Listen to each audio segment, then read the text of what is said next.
കൊച്ചിയിൽ നടി ആക്രമിക്കപ്പെട്ട കേസിൽ മൊഴി നൽകുന്നതുമായി ബന്ധപ്പെട്ട് പി.ടി. തോമസിനുമേൽ സമ്മർദ്ദമുണ്ടായിരുന്നുവെന്ന് ഭാര്യയും നിലവിൽ എം.എൽ.എയുമായ ഉമാ തോമസ്. എന്നാൽ പി.ടി. തോമസ് പിൻവാങ്ങിയില്ല. 3 ദിവസം പി.ടി. തോമസിന്റെ മൊഴിയെടുത്തുവെന്നും വലിയ സമ്മർദ്ദത്തിലൂടെയാണ് കടന്നുപോയതെന്നും ഉമാ തോമസ് കൊച്ചിയിൽ 24-നോട് പറഞ്ഞു. അന്ന് പി.ടി. രാത്രി വീട്ടിൽ വന്നൊന്ന് കിടന്നതാണ്. അപ്പോഴാണ് ഒരു ഫോൺ വന്നിട്ട് ഒരു അത്യാവശ്യമായിട്ട് പുറത്തു പോവുകയാണെന്ന് പറഞ്ഞത്.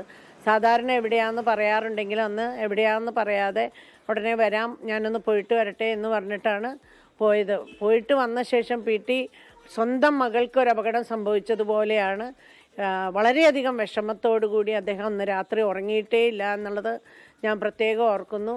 നിയമ പോരാട്ടത്തിന് പി.ടി. തോമസ് ഇറങ്ങിയെങ്കിലും സ്നേഹിതരിൽ നിന്നുൾപ്പെടെ വലിയ സമ്മർദ്ദമുണ്ടായി.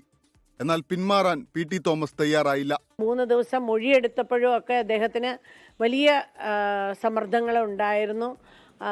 അദ്ദേഹം ചോദ്യം ചെയ്ത രീതിയിലൊക്കെ തന്നെ വലിയ ബുദ്ധിമുട്ട് അദ്ദേഹം പറയുകയൊക്കെ ചെയ്തത് ഞാൻ ഓർക്കുന്നുണ്ട്. അദ്ദേഹം വളരെ കൃത്യമായിട്ടെല്ലാം തന്നെ അദ്ദേഹത്തിന് അറിയാവുന്നത് പറഞ്ഞിട്ടുണ്ട് എന്നെനിക്ക് ഉത്തമ ബോധ്യമുണ്ട്.